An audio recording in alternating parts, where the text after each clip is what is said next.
Welcome to Seeking Numina. I'm your host, Elyse Wells, and I invite you to connect with the sacred wild within and around you through Numina, or sacred sites around the world, and the wisdom they hold. Together, let's remember the old ways, build relationships with land spirits, and dare to reach out to the fairies. The sacred wild is inviting you to dance in the moonlight. Will you answer their call? Welcome to the Seeking Numina podcast. Today, we are going back in time to discuss the first years of my journey seeking Numina. Numina means places of spiritual and divine power, and little did I know that even as a child, that was something that I was doing. So in this episode, I'm going to talk to you about my journey. The first episode took you through my journey with moving to Greece, but this episode takes you back further and further into my childhood and the years I spent connecting with Numina in Greece and places quite unexpected. Something I've really enjoyed about producing the Seeking Numina podcast is being able to share the more personal parts of my journey and how I got to be at this place where Numina sacred places mean more to me than sometimes I feel I can even put into words. And that's what this podcast really is. It's a love letter to the places on this earth that draw us in and that teach us lessons that stay with us and that make us realize that time is such a folly. Like we think, oh, I need to spend a lot of time studying this thing or a lot of time with that place or with that person. And sometimes a sacred place can enter your bones and come with you for the rest of your life from a single moment, from a single small moment. And when I think back to my childhood, I really began seeking Numina as a kid. I was really fortunate that I grew up here in Pennsylvania. I'm recording this again from my childhood home in Pennsylvania. And I was fortunate that every summer growing up, we would visit Greece. And this was not the episode I was going to record. I had a whole outline for a totally different episode that you'll still get to hear later on. But for today, here I am. And I just was called to share this story because I found some photos. Like I said, I'm in my childhood home. So I found some actual photos that share how long I've been doing this. This is me. Guess what year it is? Actually, I think this is later than it looks. I think it's like 2002, 2003. But it looks so 90s. Like that's the Tasmanian Devil on my shirt from the 76ers. That he was like their like unofficial mascot in the 90s. Space Jam changed our lives. And my bucket hat, and if you're listening to this on as a podcast, I'm showing the real photos over here on YouTube. So if you go to my YouTube channel, Seeking Numina with Elyse Wells, you can watch all the episodes and actually see me as I record, and in this case, see some literal physical photos. Usually you'll see videos and photos of the sacred places in a digital way, but today they're literal ones.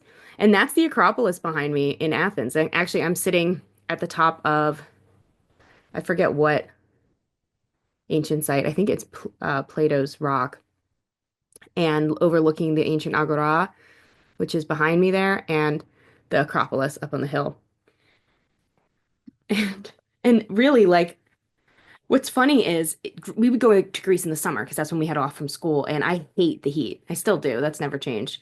And being in Greece as a kid, I just remember feeling like I was going to die hiking the Acropolis in like 90-degree weather.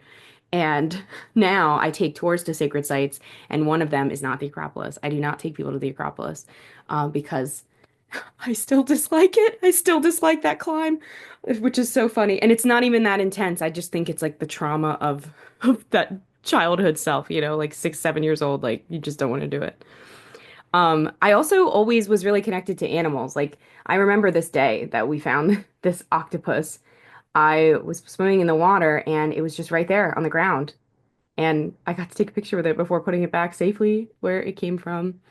And I think I was really lucky because those years that we went to Greece, Greece is still a little bit behind the West in certain ways. Like, there's no Amazon, there's no online shopping, there's limited access to luxuries that we're used to over in the West.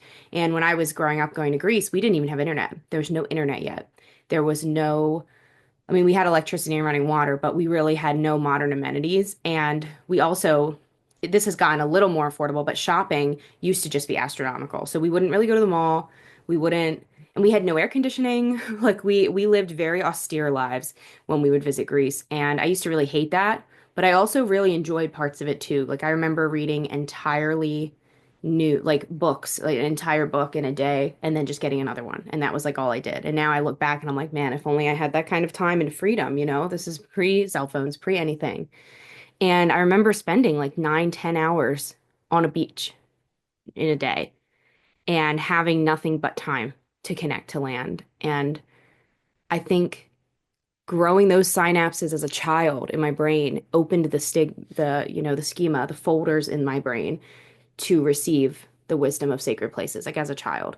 So if you're listening and you have kids, please do the best you can to give them uninterrupted time in nature as long as you can. Bring a bunch of books, give them some coloring stuff, but just let them stay outside with no tech.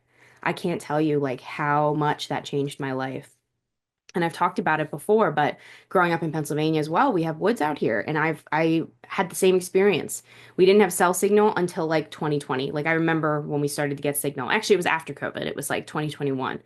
And that helped, honestly. I think it helps to not have so much EMF in the air, so many electromagnetic fields buzzing around us. If we live in cities or if we live in highly populated areas with lots of technology going and buzzing all the time, it can really affect us.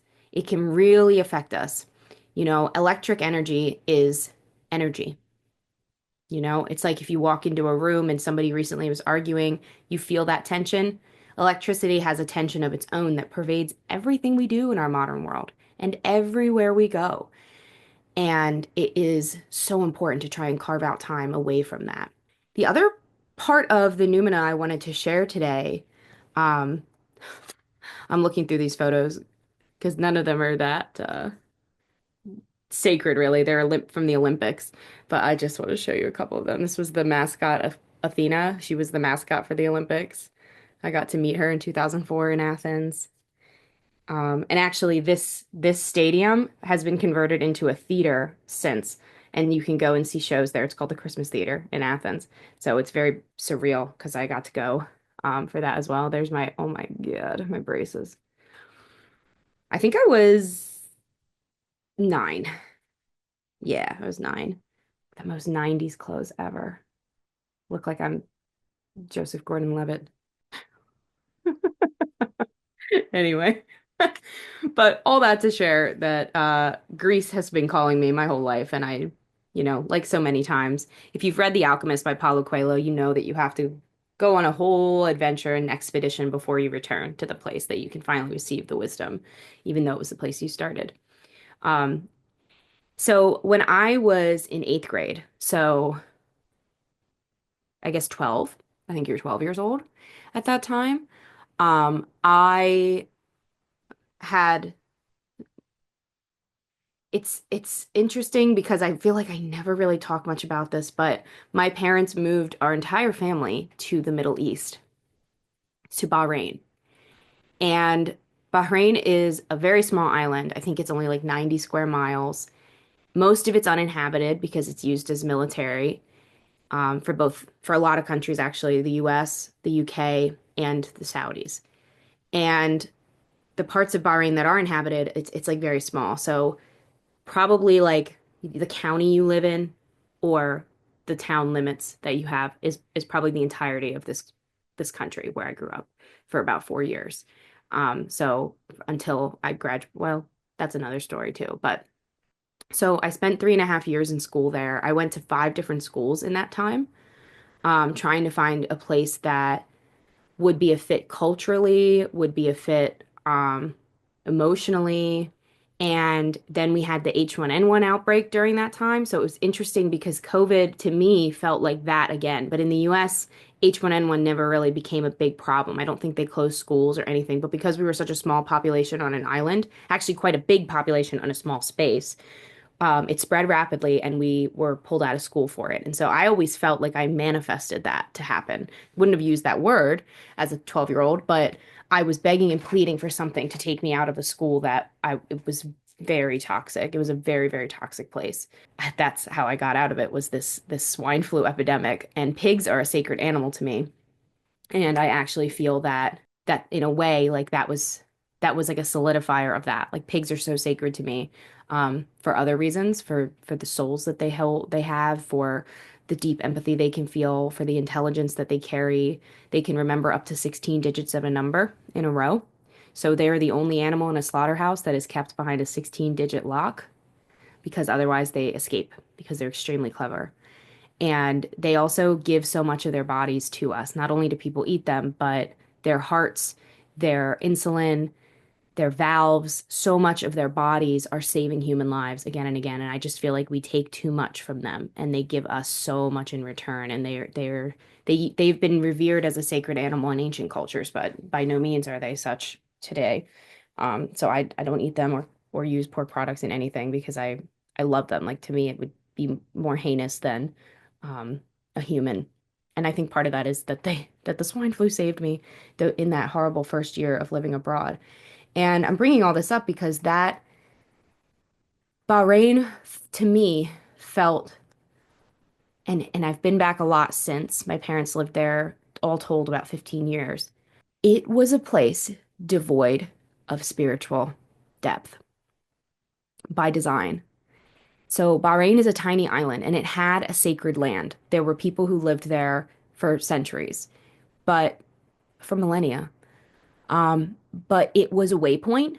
It's been a place similar to Malta, actually, which is interesting because Malta to me has a lot of spiritual energy. I need to have a whole episode about Malta. But Bahrain has nothing. There's nothing there. The Dilmun people lived there for thousands of years. And after that, it was used as a waypoint for the Greeks, the Phoenicians, the Egyptians for trade. And as trade expanded, Saudi essentially took Bahrain in, and Bahrain is off the coast of Saudi Arabia. So um, you'll you can imagine like being a tiny island, you're going to want some friends. And so Saudi took them under their wing. And so Saudi Arabia and Bahrain are kind of a unit at this point. And the other countries in the Gulf, the Arabian Gulf, um, also are super friendly with Bahrain. So Bahrain was a very safe place to live. I want to explain that too. I don't think people realize that the Middle East is actually one of the safest places in the world. Even as we think of the genocide in Palestine and the the Arab Spring, which that was when I lived in Bahrain. I actually lived through the Arab Spring. We had to get bused long distance across the country. Basically, we'd have to go around the whole city in order to get to our school, so that we could avoid the protest lines and the front lines of the revolution. And oh, there's a lot of things I could talk about through that experience, but I think for the relevance of seeking sacred places, the biggest thing that I learned there was how different the frequencies of places can be. There was nothing familiar about life in Bahrain. Not only was the language and the culture and the people just plain different, but the climate was 100% different. We're talking 90 degrees almost every day, intense humidity, so humid that you can't really, you walk outside and everything's wet. By the time you walk to your car and your car could be 5 feet away, everything's wet. Like you're just condensed with moisture, your glasses, everything's dripping. It is bizarre. I've never been somewhere like it. In the summers, everyone leaves. Nobody stays to connect with the land in the summers. The land gets completely abandoned. And the saddest thing for me, and why I think there's no spiritual feelings there, and there's a happy ending though, I promise, is that because it's so desert, it's so much desert, there's not a lot of life anywhere to be found. The life that was there was the people. And unfortunately, because Bahrain is a monarchy, they didn't call in any engineers or have any sort of like EPA protections or historical protections. And so when they developed this little island that went from uninhabited, no electricity, nothing in the 70s to by 1976 having a massive oil boom and British people coming in with Bapco and Like it just exploded in a couple of years, and ever since has been exploding in modernity. Um, when they expanded, there was no protections on anything, so they just destroyed ancient burial mounds. They destroyed ancient temple grounds. They destroyed ancient docks that were used by these. They had a very sacred connection to the pearl, the Dilmun people. And the divers of Bahrain to this day are famous for their pearl diving. When Greece had it as a colony in ancient times, they called it Delos, and it was known for its pearls as well. And they would dive, free dive, of course, this is pre any sort of oxygen tanks that a person could use. They would free dive to collect these pearls, and they would have to have a sacred communion with the sea in order to feel safe in doing that. And they had an understanding with the sea, and the pearls were a gift, and they were sold as singular pearls, not big quantities. And there was a purity of their existence, and that was literally bulldozed away in between the late 70s all the way through today. They're still doing that. And then on top of that, they reclaimed the land. They literally dredged up ancient primordial coral and used it as foundation for new islands to expand the country. You might have heard of the Palm Jumeirah in Dubai. It's a reclaimed land that creates a palm tree. And I will say Dubai and Bahrain have very similar energies. Dubai's is a little more spiritually dead than Bahrain because Bahrain has one very deeply spiritual place that we're going to talk about too. So growing up visiting Greece, sacred land that is for the most part revered, right? The Acropolis, everyone knows it. Then I grew up also in Pennsylvania, and I've got deciduous climate, I've got beautiful landscapes of safe nature to explore. Then I moved to Bahrain. So much variety, so many differences in these cultures. And I wouldn't have known to call it spiritual devoidness, but I remember feeling that Bahrain was empty. That's what I used to say. I'd be like, it's so empty here. And my parents would be like, it's super crowded. What are you talking about? There's so many people. There's so much to do. There's 15 movie theaters.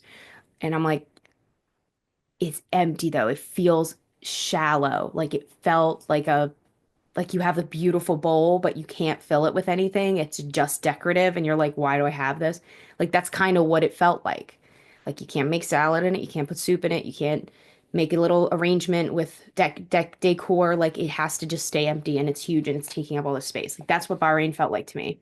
And it was glittering and shiny and everybody loved it, but it was also super fragile. Like all it took was one nudge on the table, and if that thing fell, it would shatter, you know? And that isn't actually what's going on now, as the oil industry, I believe, begins to wind down. One place in Bahrain felt different, and that was the Tree of Life. And the Tree of Life in Bahrain is actually thought, it's actually believed by a lot of Christians that Bahrain is where the Garden of Eden was. And that's why it has no life to it now, is because it was like part of that punishment. I think humans did that to themselves. Like I said, they destroyed the burial mounds, they destroyed the ancient history. Like I think that's that. But they this tree can't die. And trust me, people have tried. I mean, it's all the way out there. It is surrounded by oil rigs. Like you'll see in the photos here popping up on the screen that there's just oil rigs all around it. And it feels like a metaphor for reality right now. How we can be so surrounded by suffering, but we can try to be that little point of beauty in the middle. We can be so surrounded by industry, capitalism, patriarchy, social pressures to conform, but we can be that beacon of life even though people come and chop our limbs off and take our leaves and flowers and graffiti our limbs, like that's the saddest part to me is how much graffiti is on this ancient tree. It's thriving. This tree is nowhere near dead, despite all of that. And that tree became a beacon for me. And the funny thing is, I was a kid, right? I can't drive. I can't get myself there myself. But we would visit it fairly often. Anytime family came in, we would get to visit it. And it was actually at the far, far south of the island where there's nothing but oil rigs. Nobody really lives out there. There's military stuff going on, and there's oil rigs. And we would go to the tree, and it would just feel like a breath of fresh air. It would be the only thing like it that felt that way in the whole country. And what I started to do, something I now know is astral travel, is I would, when I was lonely or I was scared or I was just plain,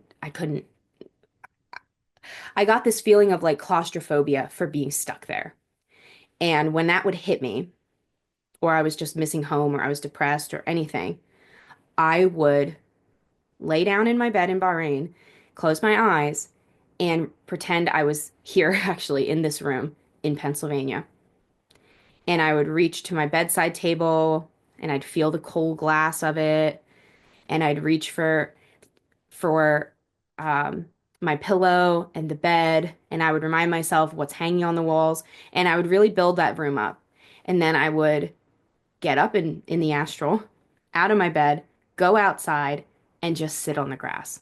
I would just sit on my own grass out here.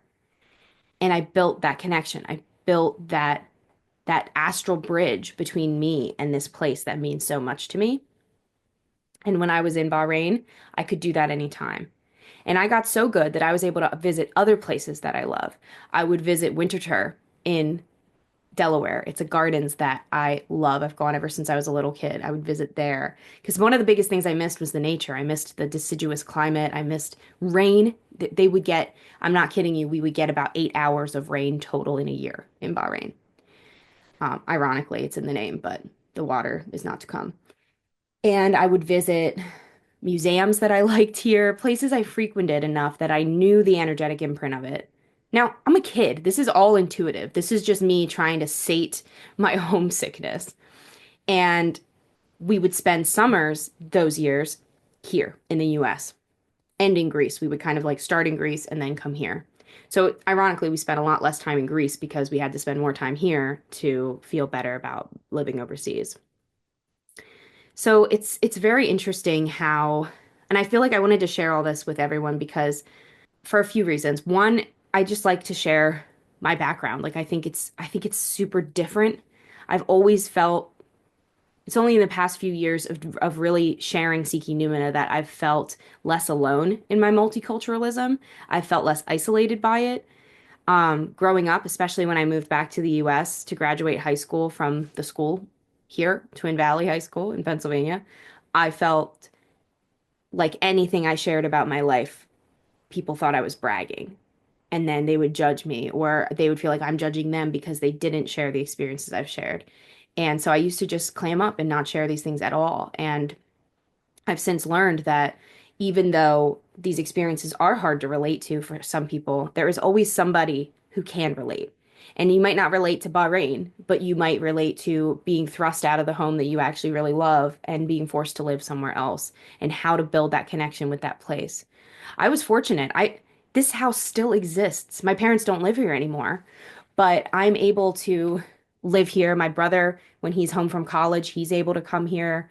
And this has been a beacon of it's a touchstone really for me. And as a Taurus, that grounding has been unparalleled.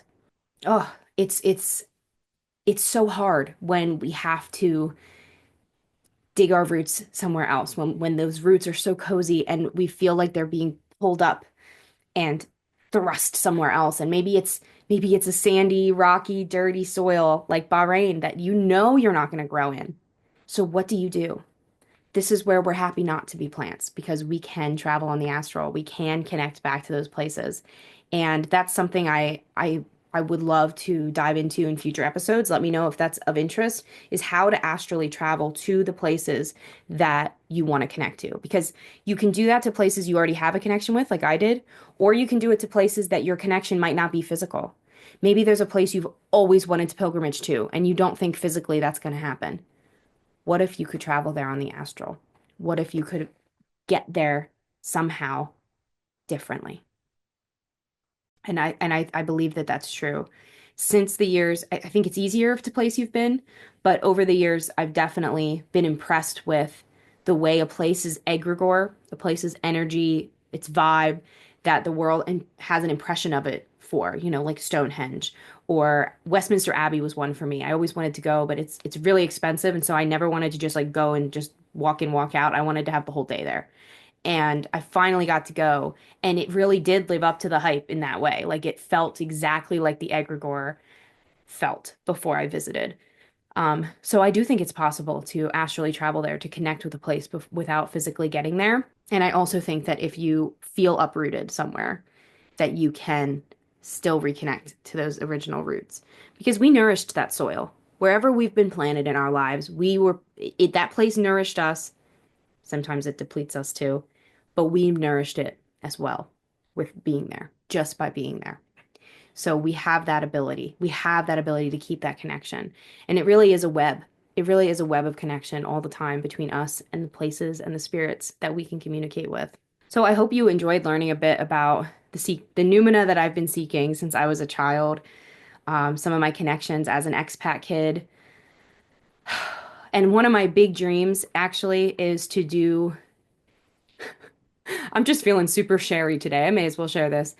One of my biggest dreams is to host a container for people like me who feel that their multiculturalism, their expat life, if you've lived in multiple countries, if you have family that are multiple nationalities, like I literally have three and a half nationalities. My Italian one is pending, but I have American, I have Greek, I have Egyptian.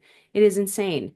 It can feel so isolating. It can feel like I'm just weird and you just kind of shut it down and you just try not to think about it. And other days it can feel even darker than that.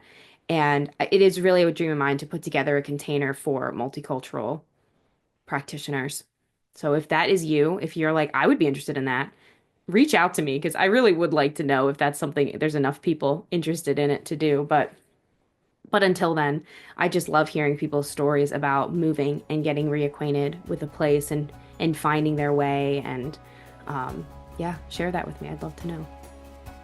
Thank you for seeking Numina with me today in Greece and Bahrain. What an interesting connection. I hope you have a beautiful, blessed day, and I will see you all next time. Thank you for seeking Numina with me today.